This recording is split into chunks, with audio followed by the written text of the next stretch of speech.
Hello there and welcome back to The Closet Historian and back to my sewing room for another project. Today I'm going to be making a black pencil skirt. I'll hold now for you shock and awe, but I will be adding at least a few different details on this one inspired by these skirts from Alexander McQueen. Well, Sarah Burton for Alexander McQueen, because I guess from now on we'll have to specify, sadly, and I'll just be nostalgic for the days of a McQueen team behind McQueen. But anyhow, I'm basically making this skirt because I'm going to be using the rest of this twill to make a really epic jacket. It's still in the sketch stage, but I'm very excited about it, and I know I wanted to have a skirt to pair with that, so I wanted to do something a little bit different instead of just another black pencil skirt. I mean, it is another black pencil skirt, but at least I have an exposed zipper. That's exciting. But because the inside of my brain has mostly looked like this for the past 10 days or so, I did run into a little bit of doom during this project, so let's jump on over to the blue table and get started. And I begin with my basic skirt block front. I'm going to trace a full front copy of this, mirroring it along the center front, of course, and I will trace in all 4 darts as well. I'm then going to decide upon the angle for my center front zipper accent here. This will be my first ever exposed zipper. I've never sewn one before, which will become clear later. And I will go ahead and cut this out. And I'm going to actually finish the hem and this zipper area with an external facing on the outside of the skirt. This is just to give it a bit more of a rugged and cargo-ish kind of punk feel. Very punk light, like the Alexander McQueen skirts I was using as inspiration. I noticed that the leather version of the angled skirt was finished with facings along the inside, and I thought that might be an interesting way to go ahead and finish this, and then to also flip them onto the outside to have them exposed. So I simply traced some facings along the end of my 2 sections of skirt front here, keeping all the angles intact. These are 2 inches wide with, again, a 1/2 inch of seam allowance on either side to make them 3 inches wide total. So these facings will be how I finish my hem today, in addition to this angled seam line that a exposed metal zipper will be set into later. And I will grab my skirt block back here, and I will trace that so that I do not have any seam allowance along the center back here. So I'm going to trace this so that it can be cut along the fold, or the center back can be cut along the fold. Because I will not have a center back zipper in this one today, I am just going to put a small side zipper above the exposed zipper. I was trying originally to figure out how to do this where I was using not only this exposed zipper along the bottom as a decorative accent, but also using a second exposed zipper somewhere along the top of the skirt to have that be like the way in and out of the skirt as well, but I could not wrap my mind around it. So I might try again later sometime. I think it was a good idea. It's just this last week was not prime time for my brain to be able to think through the process of that, or this, while it's in its foggiest hormonal state, sadly enough. So I just, did not have all of the brain power at my disposal that I might normally, sadly enough. But I didn't make any other changes to the back other than making sure it was the exact same length as my front, because I know my block patterns are like 1/4 of an inch off, which doesn't matter when I'm hemming my skirts normally, but because I'm hemming with a facing today, I needed them to be the exact same length, so I did true that, and then I traced a 3-inch facing for the back of my skirt as well, because I'll be finishing the hem with the facing all the way around.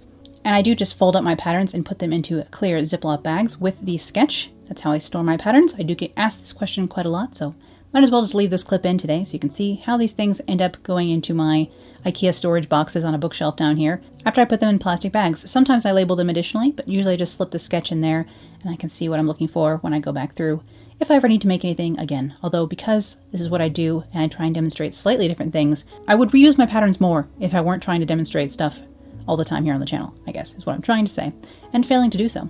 I went ahead and cut everything out of my black cotton twill, and I will go ahead and mark my darts on the back of my front skirt panel here. The front, of course, has this angle cut across it. You'll see how that goes together later. And I need to mark my darts on both the front and the back of the skirt and pin those into place.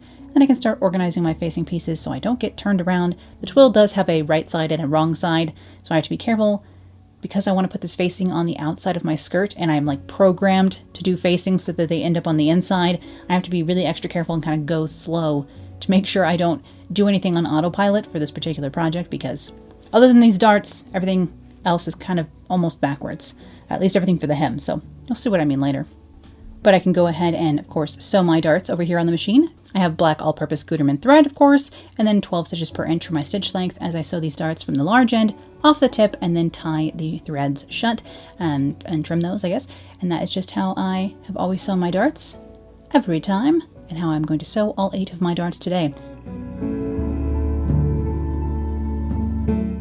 Then then I will go ahead and use my tailor's ham to press those towards the center front or center back, depending on which piece I'm pressing. Just make sure those lay nice and smooth and flat before I run the side seams of this project, of all the pieces of this. Anything that's going to be along the side seam eventually, once it's all sewn together. I'm going to run those through the serger just because I will not be lining this skirt today in any way, so I want to make sure my raw edges, anything that will be left raw on the inside, is serged. The top waist edge will be encased in the waistband eventually, and the bottom hem will be encased in a facing, so I really only have to deal with these side seams today.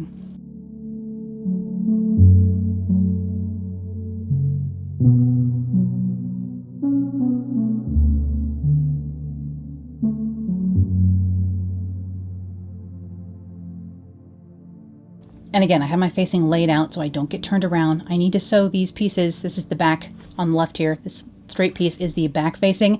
I need to make sure I'm sewing this to the correct side of the front facings because obviously these angles are pretty unique, and if I got this flipped around, things would no longer fit over on the skirt. So I was just laying it out so I could look at it flat and not get turned around. Sometimes I like to just lay everything, like knoll it, like people do with a Lego set, you know, where you kind of organize all your pieces so you can get a good top-down view and not get turned around.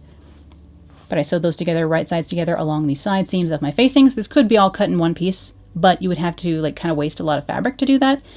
So I would rather just have these little seams here along the side seams. It's a little bit bulky in this twill, but all's well that ends well, as will be my mantra for the rest of this project, honestly. And I was kind of doing the same sort of idea, laying everything out and looking at it quite carefully to make sure I was sewing the correct side seam of this. So I laid out my skirt back and I wanted to sew on this triangle piece of the front first and leave the top 3 or 4 inches or so actually unsewn along that side seam. So where it is circled here on the sketch, I have my skirt back laid out and then right sides together I'm putting on this triangle, leaving the top of that unstitched so that my facing can be tucked into this side seam later. The order of operations for this, I'm not going to say it's correct, you know?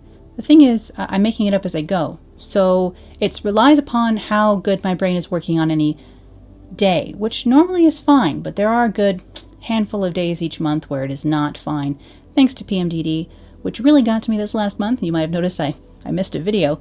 So, you know things are bad when my scheduling really starts to fall apart because it's something that for some reason matters way too much to me for someone who is self-employed and should be more flexible. But I'm not very flexible with myself. My Patreons were actually telling me that I should have, because I'm the kind of person who believes in like fair labor and like rights for workers, that I should probably extend those rights to myself, which is a strange concept that I hadn't thought of before. Oops.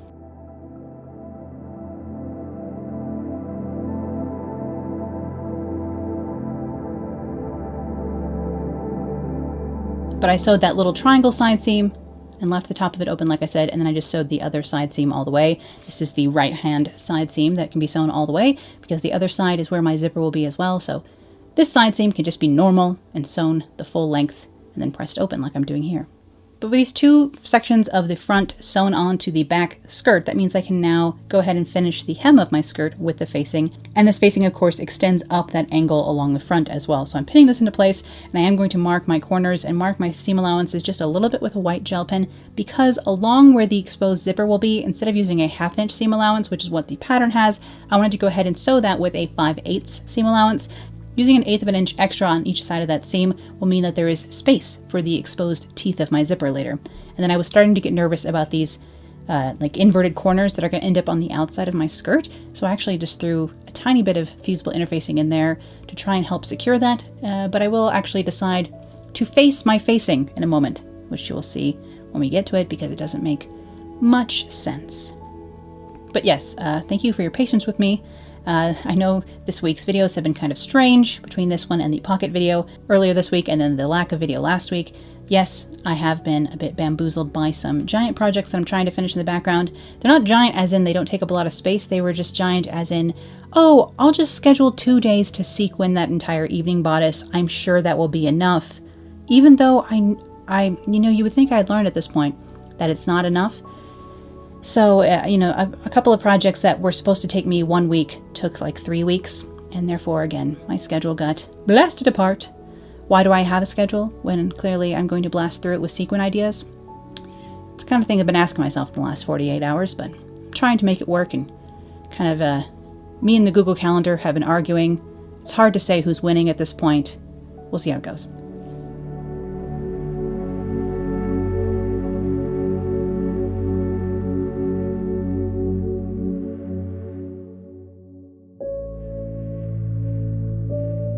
But yes, thank you so much for your patience with me and supporting me as I work through these transitional moments where I'm not exactly sure how to schedule my work-life balance. Usually it's not a problem because I don't have a life, so the work-life balance is just work. But sometimes I do start to think maybe that isn't healthy. We'll see. So here I am cutting a tiny piece of cotton voile and putting it right sides together on the outside of my facing now that I've turned it to the outside here. And I'm thinking, I think I'm just going to face this area so that when I cut this inverted corner, it's not completely raw. Because I could cut this corner, clip this corner, fold this facing in on itself and secure it down. But this area would be just like an area of concern. It's not going to get a ton of stress on this skirt, but I thought it would be cleaner to do it this way. So here I am, right sides together, facing this corner of my facing. I did, of course, clip all my corners, the outside corners, and flip everything to the outside here. But now this little bit needs to be flipped to finish this edge along the outside of my skirt here. So I was trying to think, how can I cut this inverted corner, like clip it, how it needs to be clipped to be able to lay flat like this without having it just be raw at that very clipped point of the inner corner. So this was my solution. I would recommend using a silk organza to do something like this, or actually just facing the entire facing with a silk organza to keep this edge very crisp. I can just hem the rest of it. As you see, I'm just turning this in a 1/2 inch onto the skirt and kind of appliquing it down. I'll be top stitching this into place. And I did the other inverted corner, which is much less acute over here. It's more of an obtuse corner. So many geometry terms today. That same way I just hand stitched on a little bit of fabric. Of course, it would be easier to do that kind of thing to the facing before I had attached it, but I didn't know exactly how I wanted to finish this until I got to the point where I was like, guess I want a facing on my facing. Like I said, brain foggy, order of operations not exactly perfect here. So at this point, this little circle area that I had left free before when I was sewing this triangular piece onto my skirt back, I can now stitch that down because I have the facing all folded into place and sort of half stitched on, so I can sew the rest of this triangle to the side seam. Then I can go ahead and top stitch my facing down to the skirt underneath. Again, this is all on the outside of my skirt. I'm stitching this down a 1/4 inch away from the fold line, just using my presser foot as a guide for that, leaving my needle down at the corners and continuing to stitch along.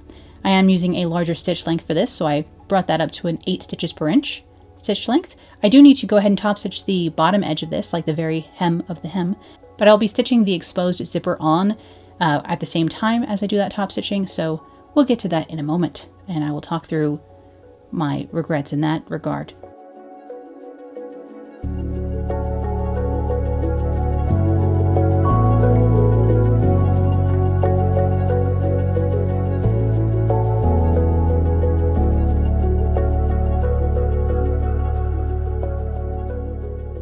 This way is perfectly fine, it's functional, there will be no raw edges, but it would have been even more crispy if I had set the zipper into this seam here. Because this facing is seamed onto the skirt, along this seam that I'm now pinning this along the finished edge of a seam, that seam could have sandwiched this zipper tape inside, and then it would have been perfectly clean on both sides. But I didn't think of that until this moment here, where I was like, oh, I could have done this in this seam, huh? Goes to show I've never done an exposed zipper before. But first time for everything, and it's a learning experience, a learning opportunity indeed. The rest of this side seam on this left-hand side will need to have a zipper set into it eventually. I mean, from the waist to like 9 inches down. Above this zipper, an actual functional zipper, as opposed to, well, the zipper also functions, it's just exposed. It doesn't function as a way for me to get in and out of the skirt, at least.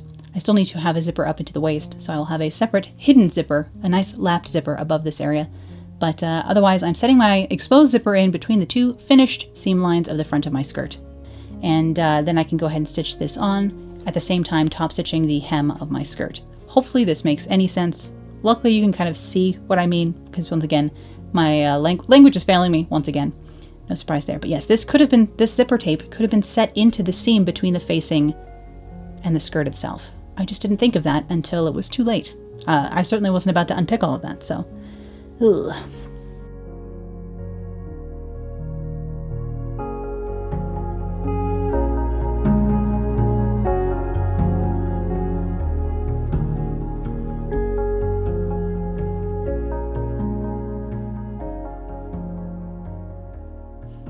And yes, there are 2 zippers on this skirt. One, again, yes, for functionality, and the other here, just for show. Although it does zip open and closed if I wanted to add a slit to my skirt, depending on what tights I was wearing underneath or such. because I don't really love a slit this high just all on its own. But if I was wearing black tights or something, no problemo. Though I am concerned that the zipper teeth might get stuck on nylons or tights or fishnets or something if I were wearing them underneath. Those who wear exposed zipper thingies more often can let me know. Do zipper teeth get stuck on fishnets? I feel like this would be a potential problem. I'm obviously not hardcore enough to know. And this is a closed end zipper, like it doesn't separate like a jacket zipper would. That might have made things a little bit easier for me as well. But here's my finished hem and zipper area and facing all done. So this is kind of the accent that I added onto this skirt, and now I can finish it off how I would normally finish a pencil skirt. So I need to put in my side zipper here. I'm going to sew below where the zipper will end. So the rest of this side seam over here, which of course is interacting with this big metal zipper. And I didn't exactly know how to finish that off, so I did some stitches, cut off the excess, and then of course I had this sharp end of a metal zipper in here. So I grabbed a bit of that cotton voile again and kind of created a little cap out of cotton and roughly stitched that all into place so that this wouldn't like scratch against my leg and or nylons, etc. So again, we can see I don't know how to do everything. I'll tell you that. There are definitely things in sewing that I've just never attempted, and therefore, you know, I should look up how things are done before I give it a try. But usually I'm more of the kind of DIY person where I see something and I think I can do that, and why look up instructions when I could just wing it? And I'll tell you why. So you don't end up doing half the weird little fixes I end up doing in this video. But I can just go ahead and do my lapped zipper for the rest of this. So I'm going to stitch the back side of my zipper down right next to the zipper teeth here, using my zipper foot over here on the 99K, like so. This folded edge, just the rest of the seam is just folded back the regular 1/2 inch seam allowance, and I'm going to stitch that down to the zipper. The one that will allow me in and out of the skirt, as opposed to just be there for show.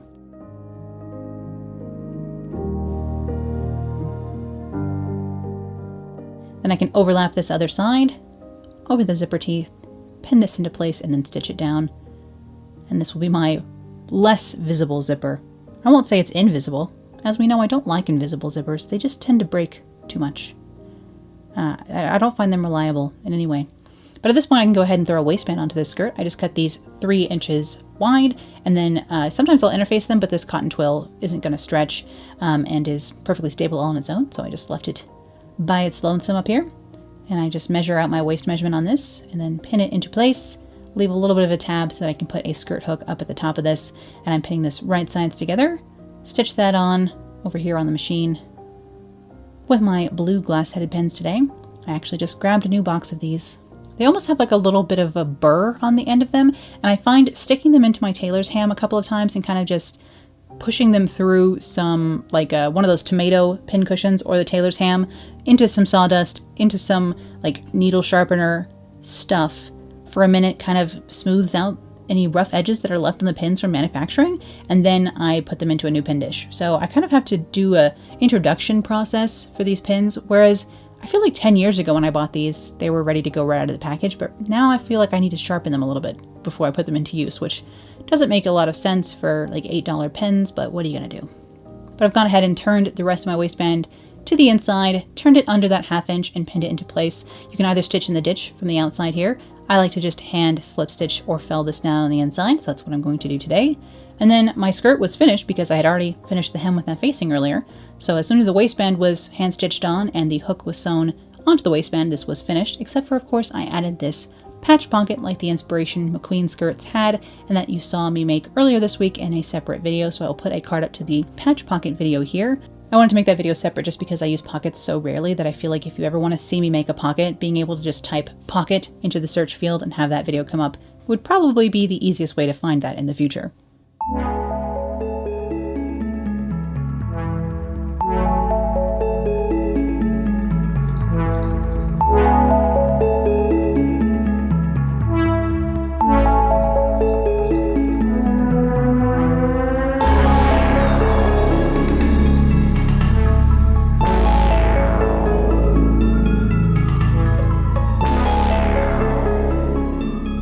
And here is my finished black cotton twill pencil skirt with its asymmetric exposed zipper finished with facings and of course the large patch pocket here up on the hip. And mostly I'm just excited to get started on the jacket that I have planned to pair with this skirt, but it will be a little bit before I get to that project here on the channel. In any case, I hope you enjoyed seeing how this project came together today, and thank you as always for watching. I'll be back with more sewing, vintage fashion, costuming, and crafting real soon, so I'll see you then.